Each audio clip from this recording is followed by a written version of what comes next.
నమస్కారం. ప్రేక్షకులందరికీ శుభోదయం.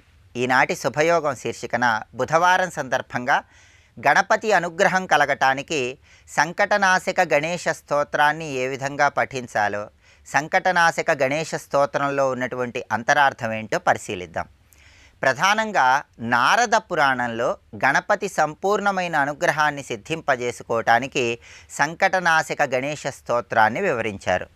నారద పురాణంలో చెప్పబడినటువంటి ఈ సంకటనాశక గణేష స్తోత్రాన్ని అర్థం తెలుసుకుంటూ బుధవారం ఎవరైతే పఠిస్తారో వాళ్ళు గణపతి అనుగ్రహానికి పాత్రులై అన్ని విఘ్నాలను తొలగింపజేసుకొని కార్యసిద్ధిని పొందవచ్చు.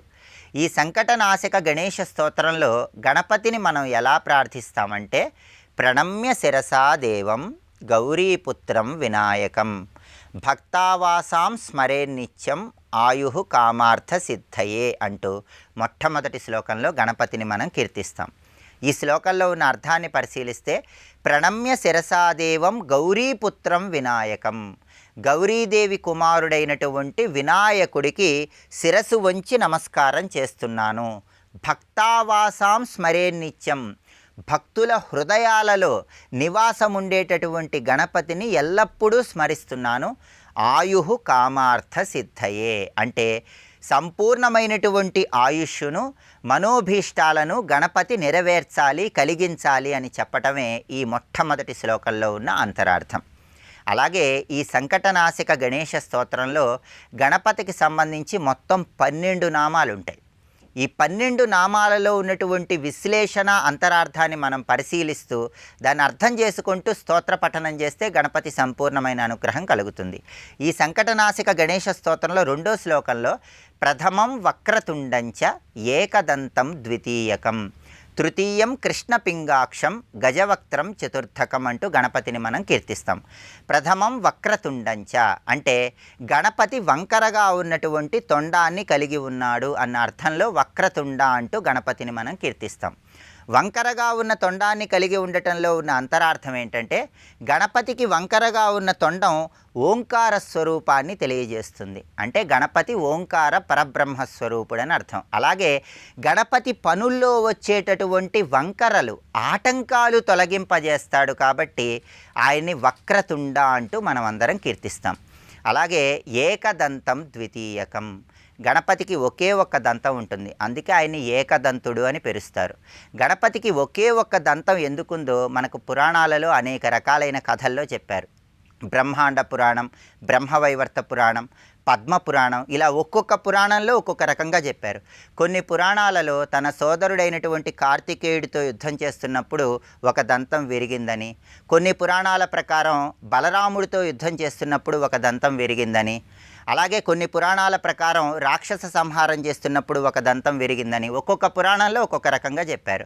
అయితే వ్యాసుడు చెప్పినటువంటి మహాభారతాన్ని రచించటానికి ఘంటం ఆగిపోయినప్పుడు తన దంతాన్ని గణపతి పెరికాడని కూడా ప్రామాణిక గ్రంథాల్లో చెప్పారు. అంటే గణపతి ఏకదంతం కలిగి ఉండి మనకేం సందేశం ఇస్తున్నాడంటే, ఒక పని ప్రారంభించినప్పుడు ఆ పనిని ఎలాంటి ఆటంకాలు వచ్చినప్పటికీ ఆ ఆటంకాలు అధిగమించి పూర్తి చేయాలనేటటువంటి అద్భుతమైన సందేశం ఇస్తున్నాడు.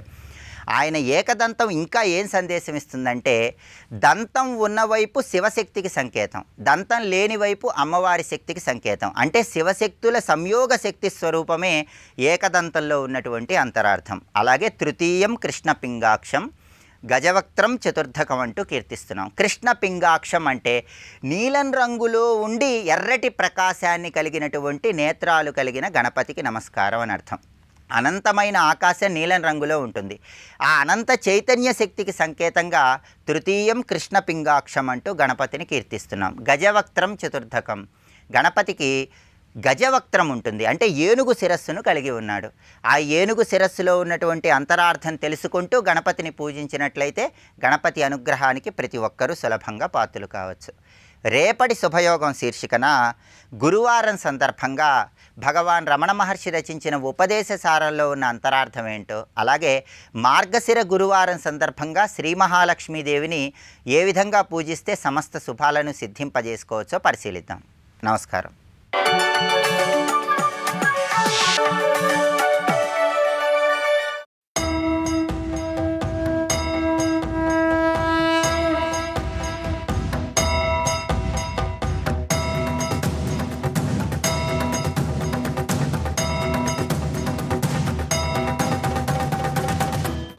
స్వేతి వచనం కల్కి సుఖేన సహితో ముదాహ జగామ త్వరితోస్వేన శివదత్తేన తన్మనాహ.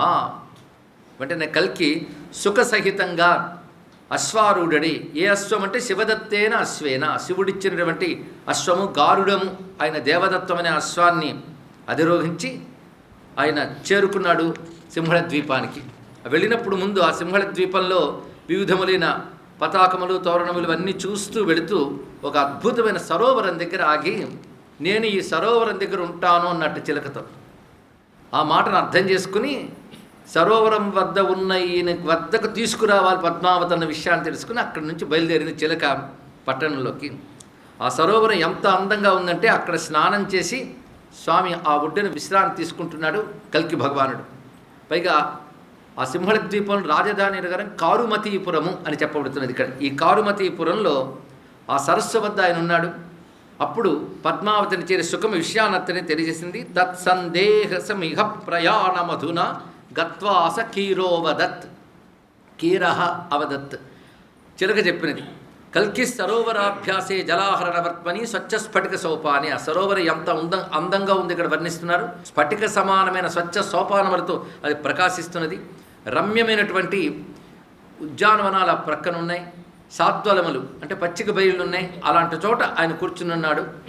అప్పుడు పద్మావతి వద్దకు వెళ్ళినది చిలుక. ఆ వెళ్ళినప్పుడు పద్మావతి కల్కి గురించి విన్న దగ్గర నుంచి ఆయనకే మనస్సు అర్పితమై అదే చింతన చేస్తూ ఉన్నటువంటి ఆమె వద్దకు వెళ్ళి పలకరించింది. వచ్చేవా, నువ్వు వెళ్ళిన దగ్గర నుంచి నాకు తాపం పెరిగిస్తుమా. నాకు రకరకాల శైత్యోపచారాలు చేస్తున్నారు చెలికత్తెలందరూ కూడా, కానీ నా తాపం ఆరట్లేదు. నువ్వు వచ్చేవు, ఏ విధంగా నా తాపం పోతుంది, ఔషధం చెప్పగలవా అని చిలుకని అడిగింది పద్మావతి. అప్పుడు చిలుక అంటేనే చాటుగాథ ప్రియోక్తి అంటాడు కాళిదాసు. ఆ చిలుక చాటుగాథలు చెప్పడంలో నేర్పరిట. చాటుగాథలు అంటే చాటుగా చెప్పడం కాదు, నేర్పరితనంతో మాట్లాడడం అర్థం ఇక్కడ చాటు అనే మాటకి. ఆ నేర్పరితనంతో చెప్తున్నది. రసాయనం ఒకటి ఉన్నది, ఆ రసాయనం నీకు లభిస్తే ఈ బాధ పోతున్నది అక్కడ. రసాయనం అంటే ఆయుర్వేదంలో ఒక ప్రక్రియ. మామూలుగా మనం కెమికల్గా రసాయనం అంటాం, కానీ రసాయనం అనేది ఒక ఔషధ ప్రక్రియ. దాన్ని కొన్ని రకాల ప్రత్యేక మూలికలతో కొంతకాలం చేస్తారు.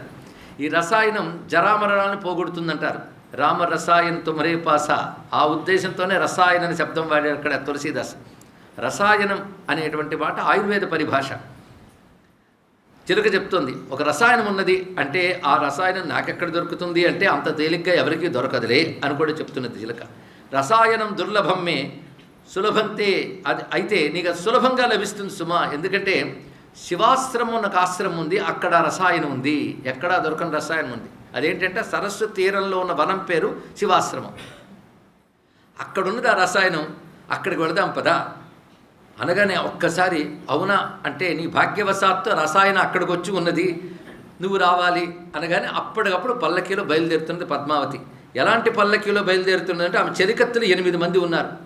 అంటే ఒక విధంగా అష్టసఖులు, అష్టలక్ష్ములు, మహాలక్ష్ములు కొలుచుకుంటున్నటువంటి వారు. వాళ్ళ పేర్లు చెప్తున్నారు ఇక్కడ. విమల, మాలిని, లోల, కమల, కామకందళ, విలాసిని, చారుమతి, కుముద ఇత్యష్టనాయికా. 8 మంది సఖులతో సఖ్యయేత మతాస్తాభిర్ జలక్రీడార్థం జత వాళ్ళతో కలిసి ఈమె బయలుదేరుతున్నది. ఎదురుగా స్త్రీలు పల్లకి మోస్తున్నారు తమకి. ఆ మోస్తున్న స్త్రీలు ఎలా ఉన్నారు అని కూడా చక్కగా చెప్తూ, నివారితాం తాం శిబికాం వహంత్యో నార్యోతి మత్తా బలవత్తరాశ్చ. స్త్రీల్లో కొంచెం బలిష్ఠులైన స్త్రీలు ఆమె యొక్క శిబికని మోస్తున్నారు. పద్మాసు కోక్త్యా తదుపర్యుపస్థా జగామతాభి పరివారితాభి. అక్కడ మొత్తం ఉన్నది ఏంటంటే పురుష స్పర్శ లేనటువంటి స్థితి. అది ఇక్కడ అంటే పురుషులు ఎవరు లేరు, స్త్రీలే పల్లకి మోస్తున్నారు, స్త్రీలే సేవకులుగా ఉన్నారు. అలాగ అమ్మవారు సేవింపబడుతూ చిలుక పలుకులు వింటూ బయలుదేరా. సరస్సు దగ్గరికి వెళ్ళేటప్పటికల్లా అక్కడ ఒక అద్భుతమైన వేదిక పైన సుఖేశయానం మణివేదికాగతం కల్కిం పురస్తాత్ అతి సూర్యవర్చసం. సూర్యవర్చస్సును కూడా అతిక్రమించిన కాంతితో ప్రకాశిస్తున్నటువంటి పరమపురుషుని చూసి ఆ తేజస్సు చూడగానే ఆశ్చర్యచకితురాలే 2 చేతులు దోయిలించి దూరం నుంచి నమస్కరిస్తుంది. తమాల నీలం కమలాపతిం ప్రభుం పీతాంబరం చారు సరోజలోచనం ఆజానుబాహుం పృథుపీనవక్షసం శ్రీసత్కౌస్తుభకాంతిరాజితం తదద్భుతం రూపమవేక్ష పద్మా సంస్తంభిత విస్మృత సత్క్రియార్థ. పైగా ఆయన ఆదిశేషుడు పర్యంకంపై నిద్రించుతున్నప్పుడు ఎలా ఉంటాడో అలా ఉన్నట్టు అక్కడ ఉన్నటువంటి వేదికపై. పైగా నిద్ర నటిస్తున్నాడు, విశ్రాంతిగా నిద్రిస్తున్నట్లుగా. అలాంటి ఆయన చూస్తూ సుప్తం తు సంబోధయితుం ప్రవృత్తం నివారయామాస విశంకితాత్మా. ఆయన లేపడానికి పెడుతున్న సుఖాన్ని కూడా ఆపిందిట, లేపకు అని. అలా నిద్రిస్తున్నాడు. పైగా నేను ఇప్పుడు కానీ ఆయన చూస్తే ఆయన నన్ను చూస్తాడు, నన్ను చూస్తే స్త్రీగా మారిపోతాడా, మళ్ళీ సందేహం వచ్చింది. పైగా ఒక మాట మళ్ళీ శివుడు చెప్పాడు, నారాయణుడైతే మారడు అని, ఇంకే పురుషుడైనా మారుతాడు, కానీ ఇది స్త్రీగా మారకూడదు అని ప్రార్థన చేసుకుందిట. ఎంత చెప్పినా శంక ఉంటుందండి, మానవ దేహంతో ఉన్నప్పుడు ఆ శంకలు ఉంటూ ఉంటే పెద్దలు చెప్పినా నమ్మకం కలగడం అంత తేలిక కాదు. అందుకే శంక ఎక్కడో ఉంది. అది కదాచి దేశోతి బలోతి రూపే మద్దర్శనా స్త్రీత్వముపైతి సాక్షాత్. ఇలా అనుకుంటూ ఉండగా ఒక్కసారి ఆయన కళ్ళు తెరిచి ఈ ఆలోచన నుంచి తేరుకునే లోపలే సమీపానికి వచ్చాడు. ఎదురుగా పరమపురుషుడు కనబడ్డాడు, స్త్రీగా మారలేదు, కనుక నారాయణుడే నిశ్చయానికి వచ్చినది. అప్పుడు స్వామి చాలా రసరమ్యంగా సంభాషిస్తూ నిన్ను మనస్సులో ధ్యానించి ఇక్కడికి వచ్చాను అని చెప్పగానే ఒక్కసారిగా ఆమె తలవాల్చి వంగి ఆయన పాదాలకు నమస్కారం చేసింది. ఇక్కడ ధన్యాహం కృతపుణ్యాహం తపోదాన జపవ్రతై త్వాం ప్రతోష్య దురారాజ్యం లబ్ధం తవ పదాంబుజం. నేను ధన్యురాలను, ఎన్నో పుణ్యములు చేసిన దానను. ఇన్నాళ్ళు చేసినటువంటి నీ వ్రతములు, తపోదాన జపములతో కూడిన ఏ వ్రతములు ఉన్నాయో వాటి ద్వారా ఆరాధించడానికి కూడా సాధ్యం కాని నిన్ను సంతోషపరచగలిగి నీ పాదపద్మాన్ని దర్శించగలిగాను. ఒక్కసారి నువ్వు అనుమతిస్తే నీకు నమస్కారం చేసుకుని ఇంటికి వెళతాను అన్నది. ఇక్కడైతే నారాయణాయ కృష్ణాయ గోవిందాయ నమో నమః.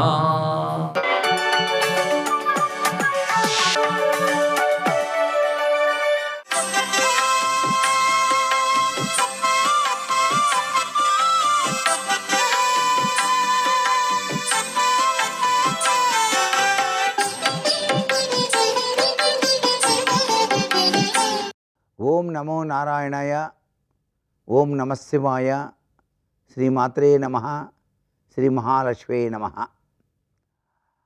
మార్గశిర మాస శుభ సందర్భంగా ఈ యొక్క పవిత్రవంతమైనటువంటి మార్గశిర శుద్ధ తదియ నాడు ప్రతి ఒక్కరూ కూడాను ఉమామహేశ్వరులను పూజించటం చాలా విశేషకరమైన ప్రభావాన్ని ఇస్తుంది. ఉమామహేశ్వరుల యొక్క పూజ దాంపత్య తత్వానికి నిదర్శనం. ఎవరైనా సరే శివ కుటుంబం అంత గొప్పగా జీవితాన్ని గడపాలి అని చెప్పేసి ఆశీర్వదిస్తూ ఉంటారు. పార్వతీ పరమేశ్వరుల కలకాలం చక్కగా జీవించండి అని ఆశీర్వదిస్తారు. ఇక్కడ ఉమామహేశ్వర పూజ అంటే సాక్షాత్తు అర్ధనారీశ్వర తత్వంలో విరాజిల్లేటువంటి అమృతతుల్యవంతమైన ప్రభావం. ఏ ఇంట ఉమామహేశ్వర పూజను నిర్వహిస్తారో ఆ ఇంట అందరూ పిల్లా పాపలతో సహా సుఖప్రదమైనటువంటి జీవితాన్ని గడుపుతారు అని చెప్పేసి శాస్త్రవచనం. అందుచేత ఇది శుభకరం, ఫలవంతంగా మనకు శాస్త్రాలు చెబుతున్నాయి. అందుచేత అర్ధనారీశ్వర స్తోత్రాన్ని ప్రతి మహిళ కూడాను ఈ సుదినాన పఠించడంతో పాటుగా ఈ మార్గశిర మాసమంతా కూడాను విష్ణు సహస్రనామ స్తోత్రపట్నం ప్రతి ఒక్కరూ కూడాను పఠించడం, తెల్లవారుజాముననే విష్ణాలయాన్ని సందర్శించి నైవేద్యంగా పెట్టిన ప్రసాదాలని స్వీకరించడం ఆరోగ్యప్రదమైన జీవన విధానానికి సాక్షీభూతంగా మనకు ఈ యొక్క సాంప్రదాయ లక్షణం తెలియచేస్తూ ఉన్నటువంటి విశేషాంశం. అందుచేత శ్రీ ఉమామహేశ్వరాభ్యాం అని చెప్పేసి కూడా అందరూ మొట్టమొదటిసారిగా మనసు నిండా తలుచుకొని ఉమామహేశ్వర పూజ ఈనాడు ఆచరించటం సర్వవిధ శ్రేయోదాయకం. శ్రీమాత్రే నమః.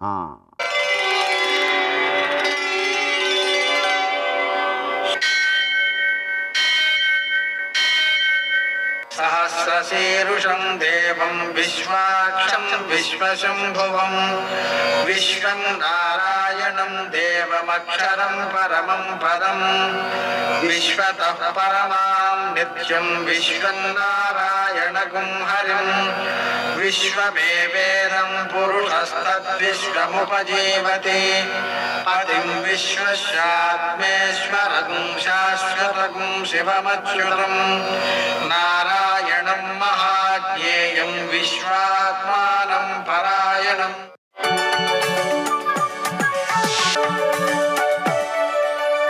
सूर्यशौर्यमथेन्दुरिन्द्रपदवी सन्मङ्गलं मङ्गलम् ఆపదామపహర్తారం దాతారం సర్వసంపదాం లోకాభిరామం శ్రీరామం మోక్షదం తం నమామ్యహం. నేటి కాలమాన విశేషాలను గమనిద్దాం. స్వస్తి శ్రీ చాంద్రమాన క్రోధినామ సంవత్సరం దక్షిణాయనం హేమంత ఋతువు మార్గశిర మాసం శుక్లపక్షం బుధవారం. సూర్యోదయం 6:35 సూర్యాస్తమయం 5:37. తిథి తదియ మధ్యాహ్నం 1:07 వరకు, నక్షత్రం పూర్వాషాఢ సాయంకాలం 5:11 వరకు, వర్జం రాత్రి 1:15 నుంచి 2:52 వరకు, దుర్ముహూర్తం మధ్యాహ్నం 11:44 నుంచి 12:28 వరకు, అమృతకాలం మధ్యాహ్నం 12:17 నుంచి 1:55 వరకు, రాహుకాలం బుధవారం కాబట్టి మధ్యాహ్నం 12 నుంచి 1:30 వరకు, అష్టకవర్గ రీత్యా శుభప్రదమైన సమయం ఉదయం 11 గంటలకి. నేటి విశేషం బుధవారం, అలాగనే రంభావ్రతం ప్రదోషం. రంభావ్రతం అనేటువంటిది అమ్మవారిని అరటి చెట్ల మధ్యలో, అరటి చెట్టు కింద పూజ చేసి అక్కడే 24 గంటలు గడపాలి ఆ అరటి తోటలోనే. ఆ విధంగా ఆచరించడం ద్వారా దీన్ని నెల రోజులు చేసేటువంటి ప్రక్రియ కూడా ఉంది. అంటే ఇవాళ ప్రారంభించన్నమాట. ఆ విధంగా చేయడం ద్వారా కన్యకలకు చక్కని భర్త లభిస్తాడు, సౌభాగ్యం సిద్ధిస్తుంది, భర్తతో ఆనుకూల్యం సిద్ధిస్తుంది. అన్నిటికంటే ముఖ్యంగా ఆధ్యాత్మిక సాధనలో వారు చాలా అభివృద్ధిని సాధిస్తారు. అలాగనే ప్రదోషం ఉంది. సాయంకాలం సూర్యాస్తమయం నుంచి 1:12 సమయం. ఆ సమయంలో పెసలతో దక్షిణామూర్తికి పూజ చేసినట్లయితే వారికి పిల్లలకి జ్ఞానం, ప్రజ్ఞ, మేధ ఇవన్నీ కూడా వృద్ధి చెందుతాయి. ఆ పెసల్ని ఆవులకు పెట్టేస్తే బుధ సంబంధమైనటువంటి దోషాలు జాతకంలో ఉన్నట్లయితే అవన్నీ తొలగిపోతాయి. సామాన్యంగా గోచారంలో కానీ లేక జాతకంలో కానీ బుధ సంబంధమైన దోషాలు ఉన్నప్పుడే మనకు విషయాలు గుర్తుండకపోవడం, సమయానికి స్ఫురించకపోవడం, పరీక్ష రాసేయడం అయిపోయిన తర్వాత అయ్యయ్యో ఇది రాసి ఉంటే బాగుండేది అనుకుంటూ ఉండడం, ఇలాంటి ఘటనలు జరుగుతుంటాయి. పిల్లల్లో అటువంటివి ఎక్కువగా ఆందోళన వల్ల కూడా జరుగుతుంటాయి. అందుకని వారికి మనం ఈ అభ్యాసం చేసినట్లయితే విద్యను సద్వినియోగం చేసేటువంటి శక్తి ఏర్పడడంతో పాటుగా విద్యలో బాగా అభివృద్ధిలోకి వస్తారు. నేటి ఆణిముత్యాలు.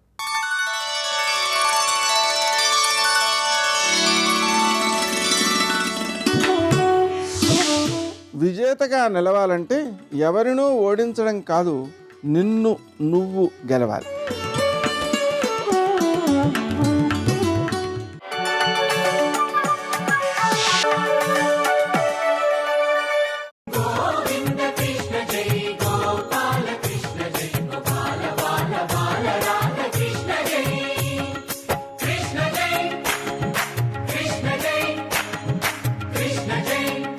బాలకృష్ణ జై.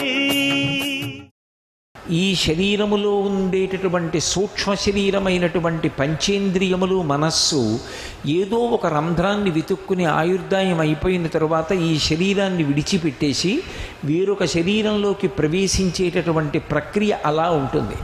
ఇది ఎడతెరిపి లేకుండా ఎన్ని కోట్ల జన్మలో నడుస్తూ ఉంటుంది.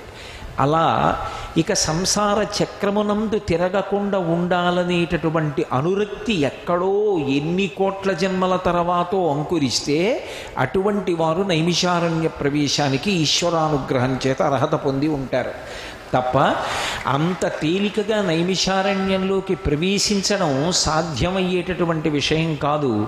ఇంత పరమ పవిత్రమైనటువంటి ప్రదేశాలలో నిద్ర చేయడం అంటే ఇక్కడ ఉన్నాను, ఒక సూర్యుడు ప్రకాశించిన పగటివేళ, చంద్రుడు ప్రకాశించినటువంటి రాత్రివేళ నేను ఈ ప్రదేశంలోనే నిద్ర చేశాను, ఉన్నాను అని చెప్పడం అంత తేలికగా సంభవం అయ్యేటటువంటి విషయాలు కావు.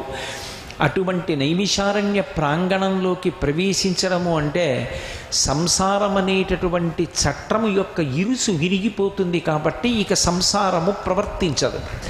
ఇక సంసారము ప్రవర్తించకుండా దగ్గర పడుతున్నాడు అనడానికి గుర్తేమి అని అడిగితే నైమిషారణ్యానికి వెడతాడు అని గుర్తు. అంత గొప్ప ప్రదేశంగా చతుర్ముఖ బ్రహ్మగారు నిర్ణయం చేశారు. 88,000 మంది ఋషులు ఆ సమయంలో నైమిషారణ్యంలోకి ప్రవేశించారు అని వ్రాయబడి ఉంది. ఒకరు ఇద్దరు కాదు, 88,000 మంది. 88,000 మంది ఋషులకు శౌనకుడు కులపతి. అందుకే మిగిలిన వాళ్ళ పేర్లు చెప్పరు, శౌనకాది మహర్షులు అంటారు. శౌనకునకు ఎందుకంత గొప్పతనం వచ్చింది? కొన్ని ప్రధానమైన విషయాలు చెప్తాను, మీరు పట్టుకునే ప్రయత్నం చేయండి. శౌనకుడు కులపతి. కులపతి అన్న మాటకు అర్థం 4 వేదాల్ని 6 వేదాంగములతో కలిపి చదువుకున్నటువంటి వాడై ఉండాలి. అంటే ఋగ్వేదము, యజుర్వేదము, సామవేదము, అథర్వణ వేదము 4 వేదములను శిక్ష, వ్యాకరణము, ఛందస్సు, నిరుక్తము, కల్పము, జ్యోతిషము అనబడేటటువంటి 6 అంగములతో కలిపి చదువుకున్నవాడు ఎవరుంటారో అటువంటి వ్యక్తిని కులపతి అంటారు. కేవలం చదువుకుంటే సరిపోదు. 11,000 మంది శిష్యులకి పాఠం చెప్తున్నవాడై 11,000 మంది శిష్యులకి అన్నపానాదులను ఏ ప్రయోజనం ఆశించకుండా తాను కల్పిస్తున్నటువంటి వాడై ఉండాలి. అంటే 11,000 మంది శిష్యుల యొక్క అన్నపోషణ నుండి సమస్త భారములు తాను స్వీకరించి వేదాన్ని నేర్పుతున్నటువంటి వాడెవరున్నారో అటువంటి వాణ్ణి కులపతి అని పిలుస్తారు. శౌనకుడు కులపతి.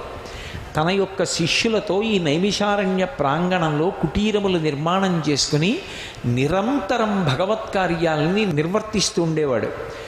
అటువంటి వాడు హరికథాశ్రవణం కోసమని వెంపర్లాడిపోతూ ఉండగా సూత మహర్షి ఈ ప్రాంగణంలోకి ప్రవేశించారు.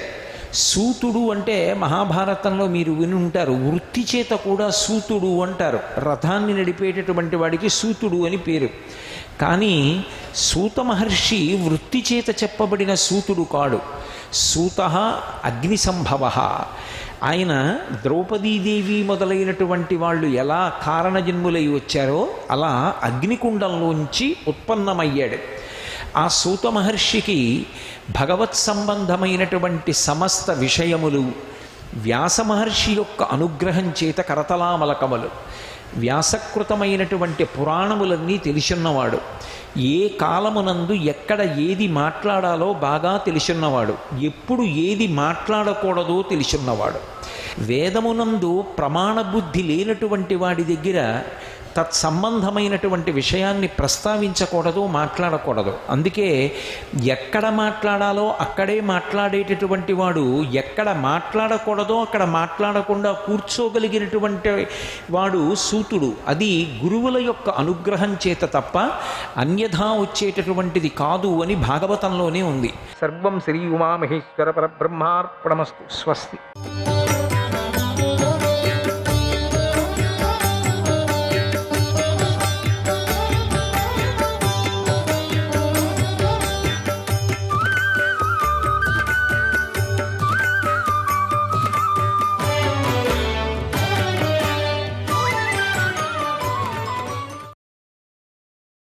పూర్వకాలంలో భారద్వాజుడు ఆకాశగంగలో నిలబడి ఆచమనం చేసే సమయంలో ముల్లోకాలను 3 పాదాలతో కొలుస్తూ శ్రీహరి ఆయనను సమీపించాడు.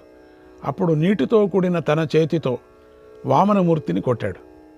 అందువల్ల మహావిష్ణువు వక్షస్థలంలో ఒక మచ్చ ఏర్పడింది. భృగు మహర్షి శాపం వల్ల అగ్ని సర్వభక్షకుడయ్యాడు. ఆ అదితి తాను చేసే పాకం తిని దేవతలు రాక్షసులను చంపుతారనే ఉద్దేశంతో ఆహారాన్ని సిద్ధం చేసింది. అప్పుడు బుధుడు తన తపస్సును పూర్తి చేసుకొని వచ్చి భిక్ష పెట్టమని అతిథిని కోరాడు. అప్పుడు ఆమె దానిని ముందు దేవతలే తినాలి, ఇతరులు తినకూడదు అని ఆలోచించి ఆ ఉద్దేశంతో బుధుడికి భిక్ష పెట్టలేదు. అందుకు బుధుడు కోపించి అతిథిని ఇలా శపించాడు, నీకు అండనామంతో వివస్వంతుడు రెండవ జన్మను పొందేటప్పుడు గర్భంలో బాధ కలుగుతుంది, ఆ బాధతో ఆ పిండం మృతి చెందుతుంది అని శపించాడు. ఆ మృతాండం నుంచి జన్మించడం చేత శ్రాద్ధ దేవుడనే వివస్వంతుడు మార్తాండు అనే పేరుతో ప్రసిద్ధి అవుతాడు అన్నాడు.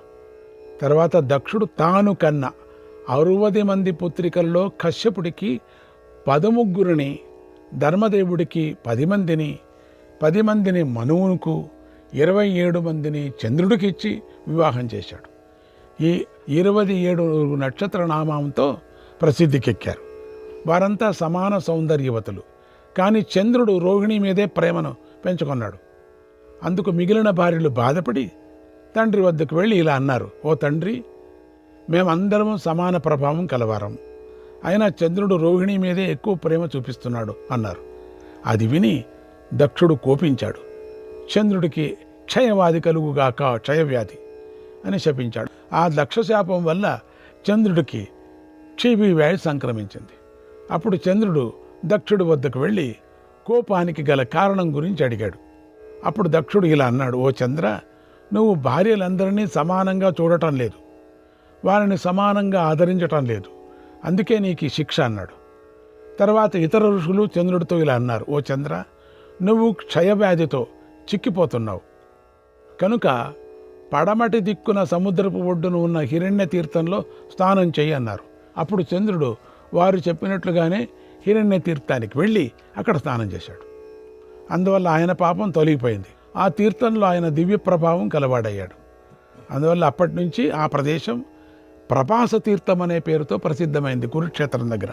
ఆ శాపం వల్ల చంద్రుడు ఇప్పటికీ కృష్ణపక్షంలో అమావాస్య వరకు క్షీణిస్తూ ఉంటాడు.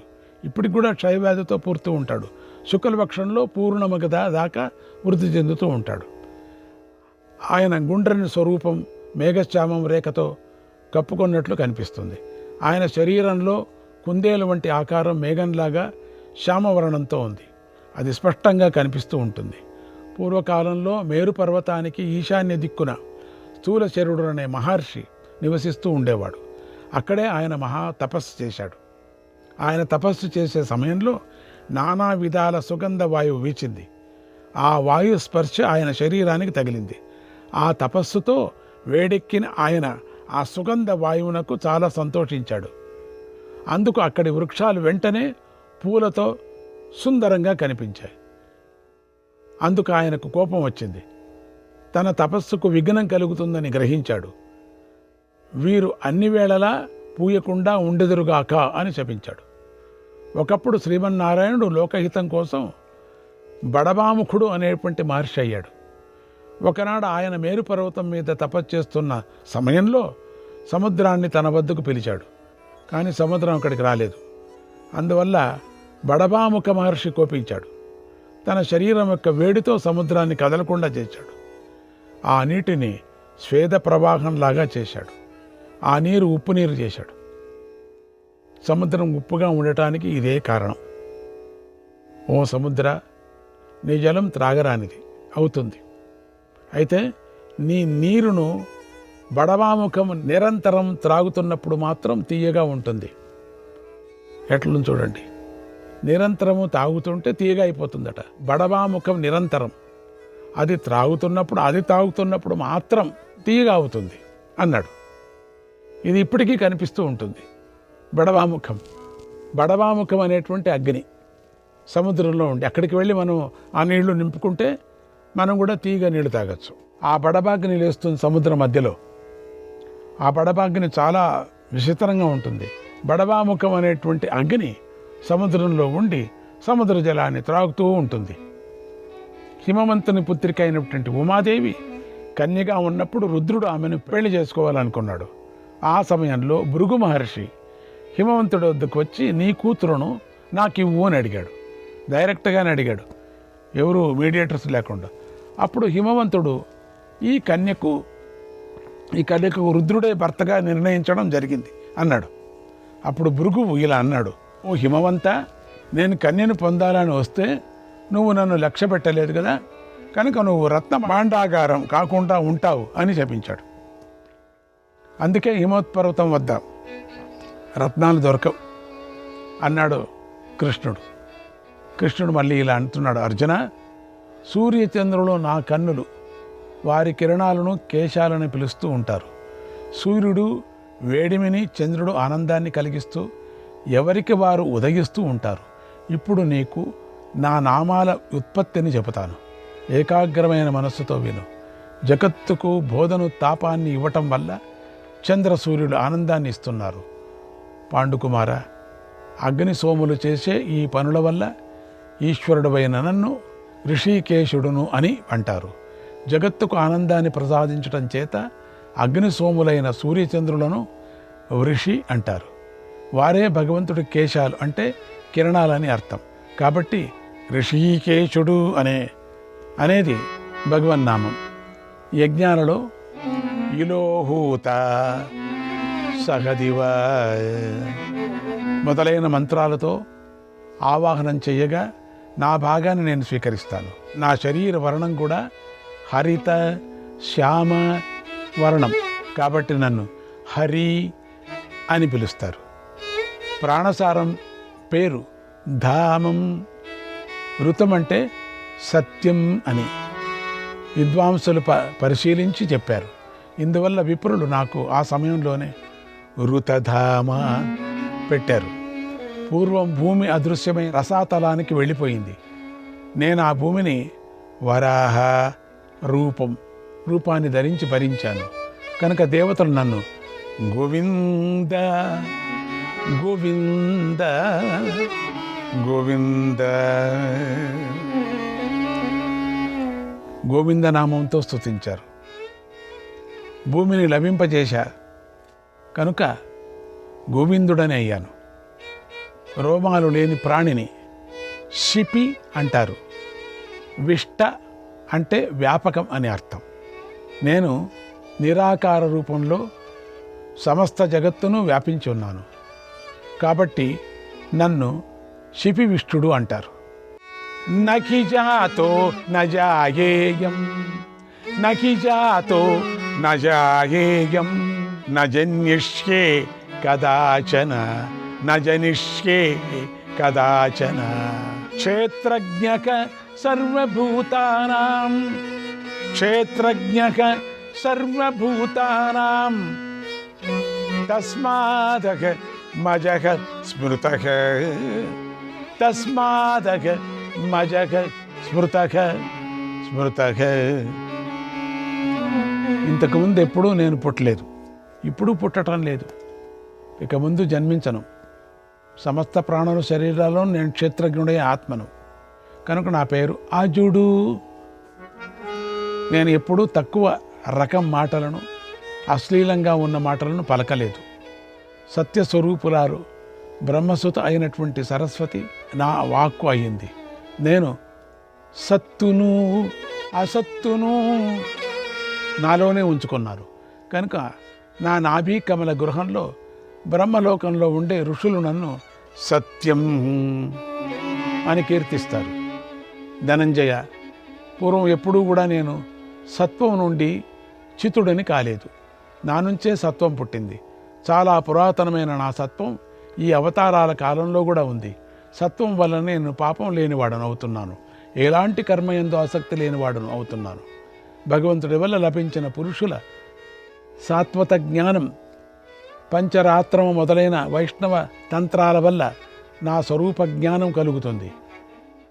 ఇన్ని కారణాల వల్ల నన్ను లోకం సాత్వతుడు అని కీర్తిస్తూ ఉంటాడు. ఓ అర్జున, నేను కృష్ణలోకం ఇనుముతో చేసిన విశాలమైన కర్రగా అయి నేను ఈ భూమిని దున్నుతాను. నా శరీరం వర్ణం కూడా నల్లగానే ఉంటుంది కనుక నన్ను కృష్ణుడు అని పిలుస్తారు. భూమిని జలముతో, ఆకారాన్ని వాయువుతో, వాయువును తేజస్సుతో కలిపాను. అందువల్ల నాకు వైకుంఠత్వం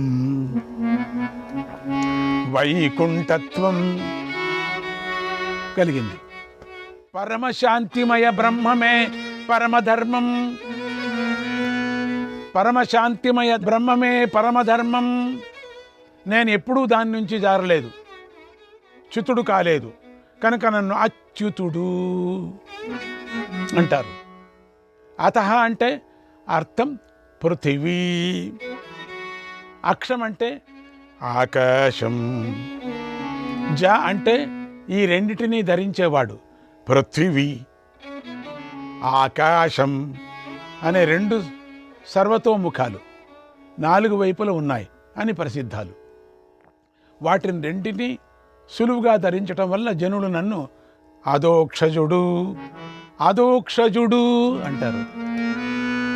వేద శబ్దాలను ఆలోచించే వేదవేత్తలైన విద్వాంసులు ప్రాగ్వాంశం, యజ్ఞశాలలోని ఒక భాగం, దాంట్లో కూర్చొని అధోక్షజ నామాలతో నా మహిమను గానం చేస్తూ ఉంటారు. దీనివల్ల నాకు అధోక్షజుడు అనే పేరు వచ్చింది. శివుడు ఎవరి అనుగ్రహం వలన అధోగతిలో పడి క్షీణించకుండా ఉంటాడో ఆ భగవంతుణ్ణి ఇంకా కొందరు ఇలాగే అధోక్షజుడు అని పిలుస్తూ ఉంటారు. మహర్షులు అధోక్షజ శబ్దాన్ని 3 భిన్న భిన్న పదాల సముదాయంగా భావిస్తారు. ఆ అంటే అర్థం, లయస్థానం. దోక్షం అంటే పాలన స్థానం. జ అంటే ఉత్పత్తి స్థానం. ఈ ఉత్పత్తి స్థితి లయాలకు నారాయణుడొక్కడే స్థానం. ఆ భగవానుడైన నారాయణుడి తప్ప ఇతరుడు ఎవరినీ ఈ లోకంలో అధోక్షజుడు అని పిలవరు. ప్రాణుల ప్రాణాలను పరిపుష్టం చేసేది ఘృతం. నా స్వరూపమైన అగ్నిదేవుడి అర్చిస్సులను, జ్వాలను జాగృతం చేసే నన్ను శాంతచిత్తులు, వేదవేత్తలైన విద్వాంసులు ఘృతార్చి అని కీర్తిస్తారు. ఈ శరీరంలో వాతం, పిత్తం, కఫం అని 3 ధాతువులు ప్రఖ్యాతమై ఉంటాయి. అవి 3 కర్మల వల్ల కలుగుతాయి. వీటిని త్రిధాతువులు అంటారు. ఈ 3 ధాతువులు సరిగా ఉంటేనే కదా ప్రాణి బతుకుతాడు. అవి క్షీణిస్తే క్షీణిస్తాడు. కనుక ఆయుర్వేద విద్వాంసులు నన్ను త్రిధాతువు అని పిలుస్తారు. ఓ పార్థ, ధర్మదేవత అన్ని లోకాల్లో కూడా వృషనామంతో ప్రసిద్ధికెక్కాడు. వైదిక శబ్దార్థబోధక నిఘంటువు వృష శబ్దానికి ధర్మం అని అర్థం. కనుక నన్ను ఉత్తమ ధర్మం, నన్ను ధర్మస్వరూపుడిగా తెలుసుకో. కపి శబ్దానికి వరాహం, శ్రేష్టం అని అర్థాలు చెబుతారు. వృషం అంటే ధర్మం. నేను ధర్మాన్ని శ్రేష్ట వరాహ రూపధారిని. అందువల్ల కశ్యప ప్రజాపతి నన్ను వృషాకపి అని పిలిచాడు. నేను జగత్సాక్షిని, సర్వవ్యాపి అయిన ఈశ్వరుడును. దేవతలు, అసురులు నా ఆది మధ్య అంతాలను తెలుసుకోలేరు. కాబట్టి నన్ను అనాది, అమధ్యుడు అని అంటారు. ధనంజయ, నేను ఇక్కడ పవిత్రాలు, వినదగినవి అయిన మాటలనే వింటాను, పాపం మాటలను వినను. కనుక నేను శుచిశ్రవుడును. పూర్వం నేను ఒక కోర కొమ్ము గల వరహావతారం ధరించి ఈ భూమిని నీటి నుంచి ఉద్ధరించాను. అందువల్ల నన్ను ఏకశృంగుడు అంటారు. నన్ను ఏకశృంగుడు, ఒకే శృంగు. ఇలాగే వరాహారూపాన్ని ధరించినప్పుడు నా గౌరవవర్ణ శరీరం మీద 3 మూపురాలు, కకుత్తులు ఉన్నాయి.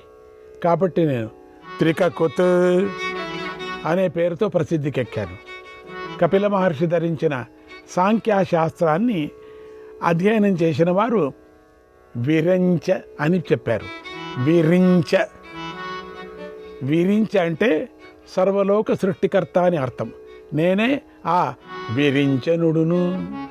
తత్వాన్ని నిశ్చయించే సాంఖ్యశాస్త్రాచార్యులు నన్ను ఆదిత్య మండలాలలో ఉన్నవాడు, విద్యా సహాయ సంపన్నుడు, సనాతన దైవమైనటువంటి కపిలుడని కీర్తించారు. కపిలుడు వేదం చేత స్తుతింపబడేవాడును, నేనే ఈ జగత్తులో ఎప్పుడూ యోగుల చేత పూజింపబడేవాడును, భావించబడేవాడును, తేజస్వి అయిన హిరణ్య గర్భుడను. వేదవేత్తలు నన్ను 21,000 శాఖలు గల ఋగ్వేదమని, 1000 శాఖలు గల సామవేదమని 1000 శాఖలు చెబుతారు. విప్రులు వేదాల ద్వారా నన్నే గానం చేస్తారు.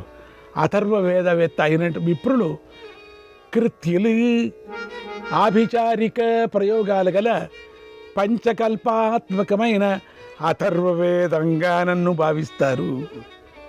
ఓ కుంతి కుమార, అందరికీ వరప్రదాత హయగ్రీవ స్వామిగా నేనే అవతరించాను.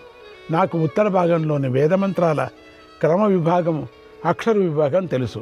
ఓ పార్థ, పూర్వకాలంలో నేను ఒక కారణం వలన ధర్మదేవ పుత్రుడిగా ప్రసిద్ధుడయ్యాను. అందువల్ల నన్ను ధర్మజుడు అన్నారు. పూర్వం నరనారాయణులు ధర్మమయమైనటువంటి రథాన్ని ఎక్కి గంధమాదన పర్వతం మీద అక్షయ తపస్సు చేసే సమయంలో దక్ష ప్రజాపతి యజ్ఞాన్ని ప్రారంభించాడు. ఆ యజ్ఞంలో దక్షుడు రుద్రుడికి యజ్ఞభాగం ఇవ్వలేదు. ఈ విషయాన్ని దదీచి చెప్పగా రుద్రుడు దక్ష యజ్ఞాన్ని నాశనం చేశాడు.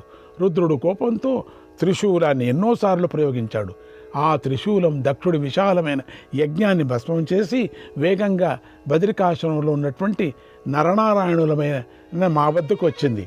ఆ సమయంలో ఆ త్రిశూలం నారాయణుని వక్షస్థలానికి తగిలింది. అక్కడి నుంచి వచ్చినటువంటి తేజస్సు వల్ల నారాయణుడి కేశాలు మంజుగడ్డి రంగు గలవి అయ్యాయి. అందువల్ల నా పేరు ముంజకేశుడు అయింది. అప్పుడు నారాయణుడి హుంకారం వల్ల ఆ శూలం వెనుకకు తగ్గి మళ్ళీ తిరిగి శివుని చేతిలోకి వచ్చింది. అప్పుడు రుద్రుడు తపస్సు చేస్తున్నటువంటి ఆ మహర్షులపైకి వచ్చాడు. అప్పుడు నారాయణుడు రుద్రుడి మెడను పట్టుకున్నాడు. ఈ కారణం వల్ల శివుడి కంఠం నీలంగా అయిపోయింది. అందువల్ల శివుడు నీలకంఠుడు అనే పేరుతో ప్రసిద్ధుడయ్యాడు.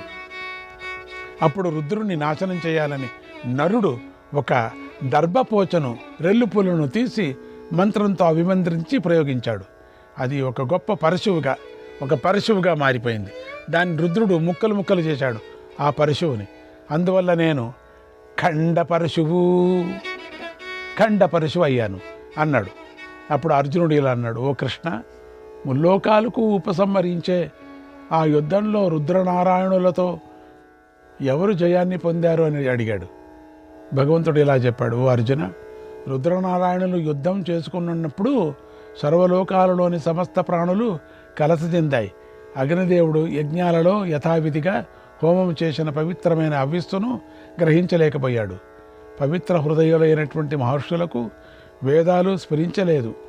అప్పుడు దేవతలను రజోగుణ తమో గుణాలు ఆవేశించాయి.